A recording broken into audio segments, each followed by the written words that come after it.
Good afternoon, everyone. I'm your host, Ritika Arora, Director with India Infrastructure Publishing. Indian Infrastructure Magazine has started a special video interview series to bring fresh content to your homes during the COVID pandemic.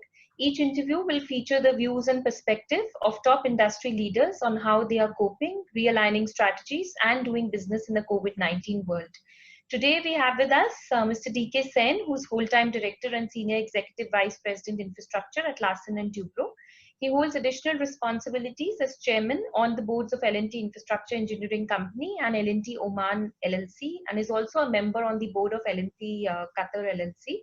Mr. Sen started his career at L&T in 1989 as senior manager civil and structural design, and over the years, driven by his passion to succeed, Mr. Sen steadily rose up the ranks and led several marquee projects that underscored L&T's standing as a builder of nations. He's also played a prominent role in establishing L&T in the GCC countries by securing landmark projects there as well. And we also have with us Ms. Nandita Kochar, who's our editor-in-chief. And I would now like to hand over to her to begin the interview with Mr. Sen. Thank you, Ritika. A very warm welcome to you, Mr. Sen, and thank you for being with us today. So let me begin by asking you, how has COVID-19 impacted the infrastructure sectors, and what would you say are some of the biggest disruptions that have taken place? Thank you, Nandita, and thank you, Ritika, for having me here. We had been a long-term subscriber of your magazine, and we really enjoy the content and the technical excellence of your publishing. Okay, now regarding the COVID impact, this is everybody knows about. There's a huge impact is there. We were on 20th of March with the full force, labor force, completely mobilized to all the sites with nearly 3.1 lakh crore of order backlog, all very good orders. Some of them are very mega orders in our hand, and we were executing with right earnest, and the year was coming to an end. And suddenly this lockdown was imposed on 24th of March. And at that point of time, we had roughly about 2.2 lakh workmen in our site and the requisite staff. And during the period of 3-4 days of uncertainty about lockdown coming and all that, we lost some laborers. It came down to about 1.9 lakh workmen. And then we actually quickly mobilized our sites with quarantining facilities, with medical facilities, with entire provision intact for at least 1 month of provisions were there. And the special task force was actually organized to take care of workmen. Also, our plant and machinery were actually to maintain them properly. We anchored them properly and all that. But during the lockdown, we took care of all workmen. All our overhead expenses were intact going on. Rentals, electricity charges, all kinds of salaries, wages are being paid. We hoped that by 20th of April, when the last lockdown will be lifted, we should be able to come back to full force.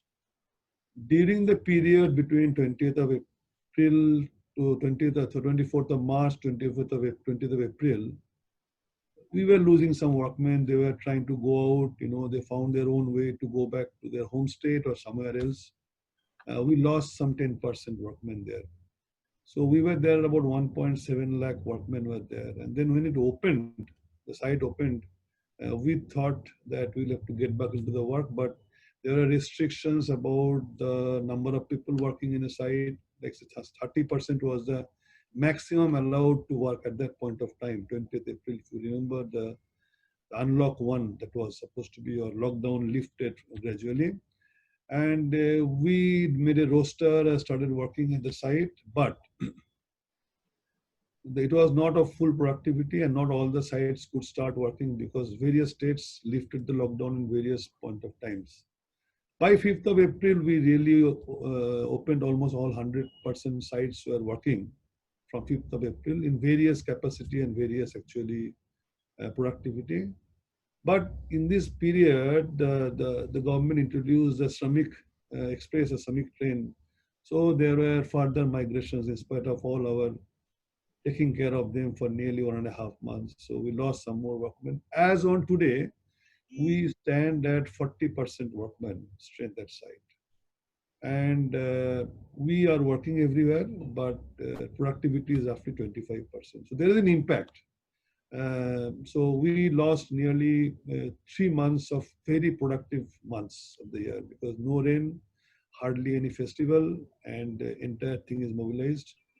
And we are not able to raise enough invoice. At the same time, we're incurring all the costs. Anyway, that's a fact, and we have to face it. So we are trying to remobilize workmen because workmen is our main muscle. So we got to quickly ramp up. So we have done a few things to make sure that we're able to augment the lost workforce. And in the meanwhile, also supply chain got hampered because, first of all, manufacturing stopped for some time, and also goods that are manufactured and ready are not being able to be transported. Something is supposed to come from international areas where the shipments were not resumed. So overall, there's an impact for sure. Okay, in terms of cost incurred, which is sunken cost. In terms of invoicing, could not be done, so lost invoicing. But these are good orders, so these are only deferred, but not really lost.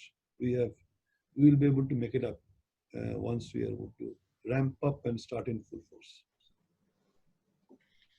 So what would you say what is the specific impact on the company's projects, order books and business, and what is L&T doing to ensure business continuity during this period?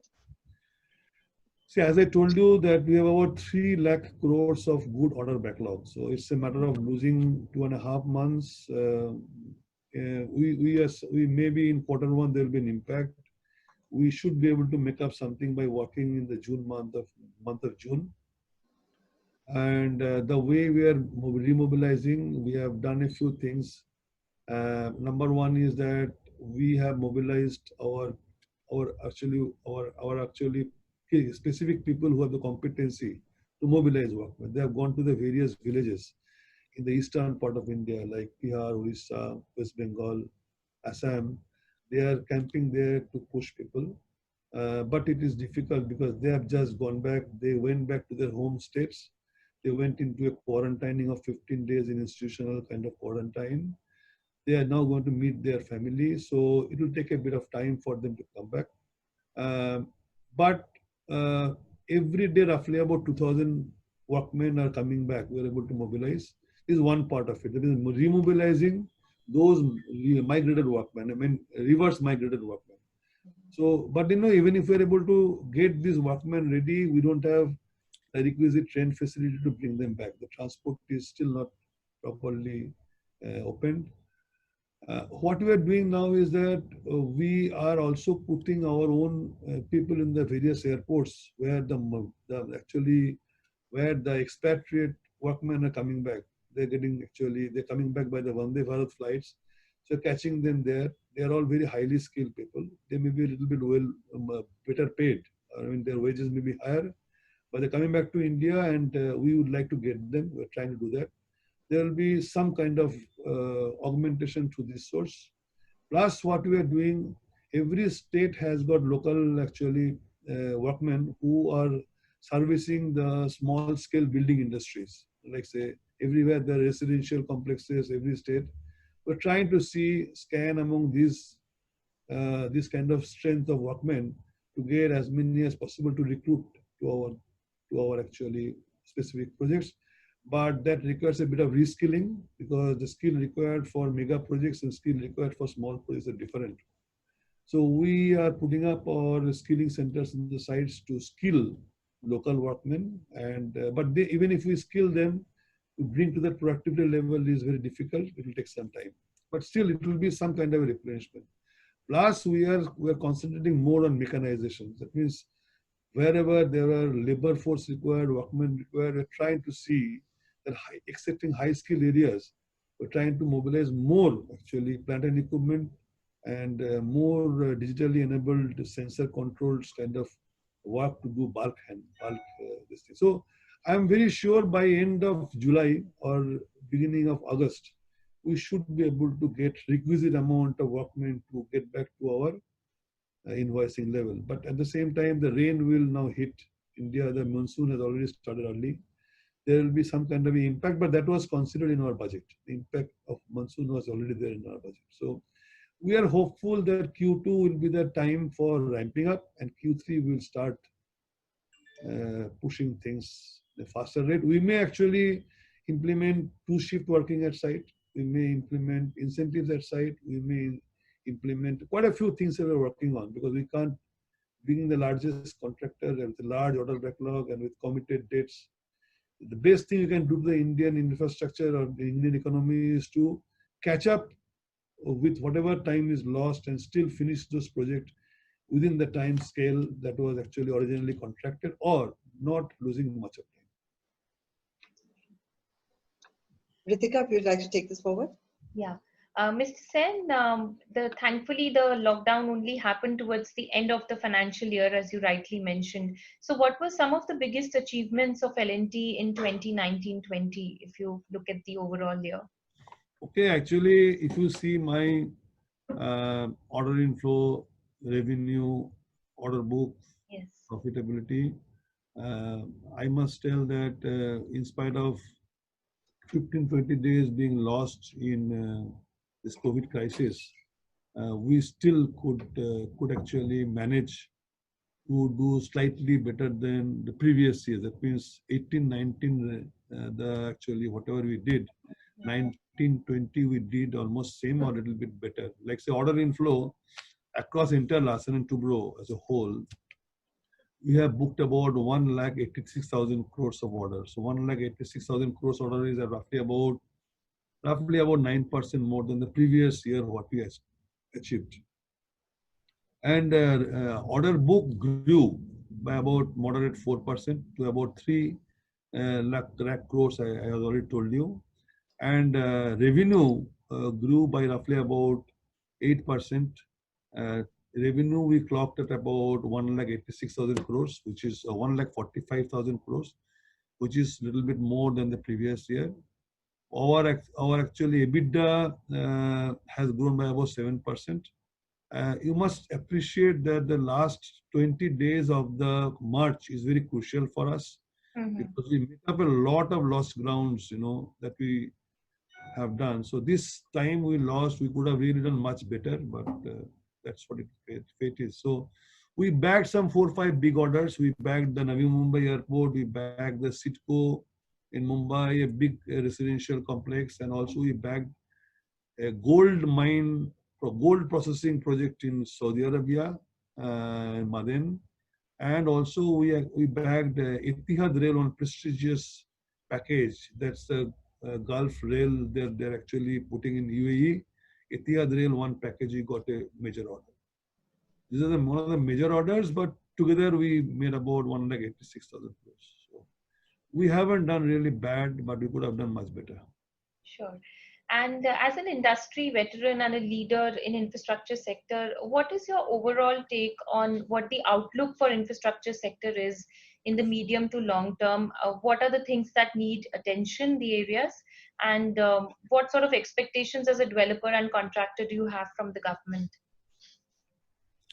I think I have no complaint, because government had been more than, they have shown more than what is required. Like USA, they have also allocated the similar percentage of stimulus to the Indian economy. 20.9 lakh crores is not a small amount. They have announced the stimulus.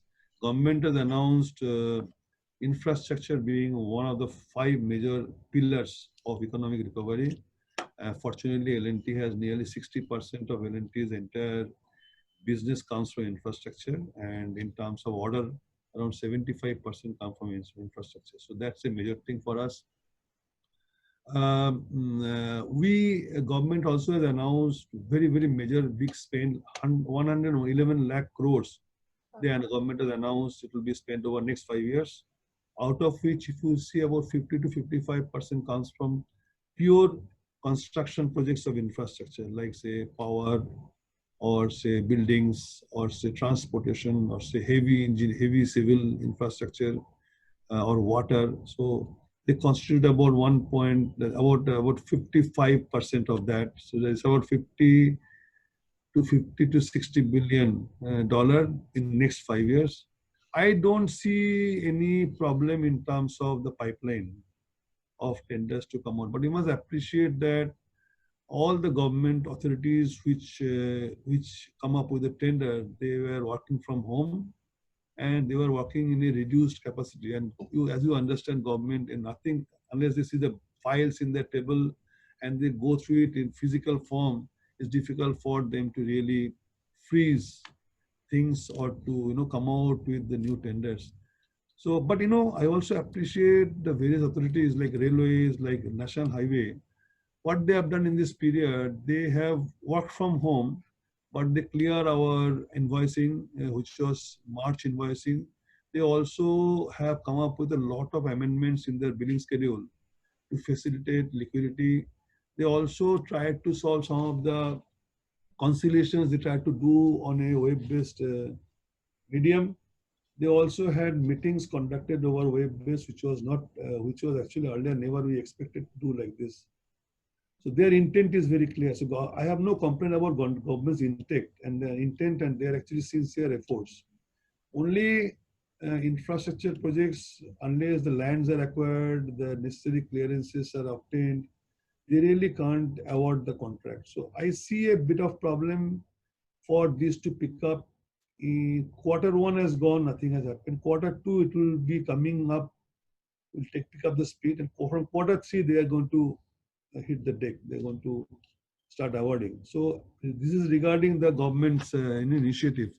And also I expect the government has done a few things, like say Finance Ministry and the banks. The Reserve Bank has announced reverse repo rate reduction and repo rate reduction. That actually releases some liquidity to the market. Also, there is a moratorium interest for 6 months, 3 months already gone, another 3 months moratorium interest payment is there. And there are also efforts going on to return the BGs, the bank guarantees, which were earlier, as per the original contract, were supposed to be retained by the government in terms of security. They have said, okay, if you have done so much percentage of the work, if it is as per specification and certified by us, we will release the bank guarantee to you. That's a very major step. It takes nearly 1 or 2 years, even after the project is completed, to get the BG's release. That's a very major step. This is being done. Also, to release liquidity, some of the authorities have given a one-time concession to bill to the extent of work done, instead of waiting for the milestone to be achieved. So that's a major thing. So government's intent is very clear and very, very encouraging. We are also ready. We have got entire resources ready. So I hope that government should be able to provide unless funding constraint is there, which I do not see at this point of time a big problem, because announcing so much of stimulus, definitely there is something up their arms to solve the funding issues. I'm very hopeful and expect the government will. I am telling this is a honeymoon. This is a honeymoon continue like this. Okay. Nandita, you have any questions? Yes. So, Mr. Sen, in this scenario, what would you say are L&T's key priorities and focus areas for the next couple of years? Okay. So this lockdown has actually, brought us back to the reality, and we have understood the old values and thoughts, what we used to have earlier. The cash is king, and every expenditure that you make, you got to think twice to make it. I don't really mean by any cutting of costs, but removing the inefficiency is very important. So we have found out that there has to be a massive exercise to find out the nooks and corners where inefficiency exists in our operations, so that we are trying to reduce. And also we are trying to find out how more mechanization can give more productivity. And number 3 is this, that we are trying to see how to digitally monitor. We put sensors in all our equipment to make sure we don't lose any productive expenses towards reworking. That means we should not do we should do things correct, more correct. We should reduce the wastages, which is actually national waste otherwise. And we should be able to find out whether every equipment working at site are working with full capacity. If it is not, identify them, redistribute the work with other equipment and release the redundant equipment to make sure they're productive in somewhere else. Plus, we're trying to go to the government and settle the arbitration claims, which government also is having a clear intent. So we have been pushing the governments to clear the old arbitration awards are given, but still payment are not received. And we have told the government that the large amount of input tax credit is lying with the bank, with the government. That means we buy the ingredients for making a project at a higher tax rate, but when we actually pay tax to the government, we pay at a lower tax. So thereby, we don't really get refund of nearly 6 to 8% of higher tax paid in the input. The input tax paid always supposed to be there, we get. So now, this is one thing we're approaching the government either to reduce the input tax rates or to increase the output tax limits. Whichever way, the contractors must get the benefit of what tax he has paid as the input. Like say I'm buying steel, I buy say about 24, 26% tax, but when I convert it into a project and do it for the government, I pay tax of 14% or 12%. So that is there's a gap in that. Okay. Plus, this everywhere the government has to come up with the payment schedule revisions, because really speaking, if the payment schedules are very large, then we have a lot of working capital stuck up in the site. It is 4 or 5 areas we're trying to do, and we will definitely become more slim in the sense of working very efficiently in terms of right skilling and also in terms of using more productive means of finishing the work, the areas we are concentrating on. Plus, we have to book more orders. Our relationship with the client is very good. We enjoy confidence of clients. We must nurture this relationship and make sure that we're able to do better job for the client, much faster way to have a mutual benefit. This client also benefits, I also benefit. Well, on this hopeful note, we come to the end of a very interesting conversation. Thank you, Mr. Sen, for joining us today and sharing your perspective with us. Thank you very much. It was nice talking to you. Thank you. Thank you, Mr. Sen.